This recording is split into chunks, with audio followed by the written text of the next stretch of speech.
Found a free lawnmower. Got free on there.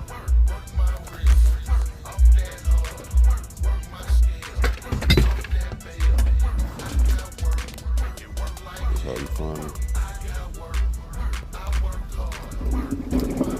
Real quick, start it. We got it all apart. It's dirty, pretty much dirty up in there. We got like water up in here. This way it's clogged up right here. They always clog up like this on these plastic carburetors. So that's the problem. The little needle is stuck. That's how it look. It sit right there. And that's the inside of that hose.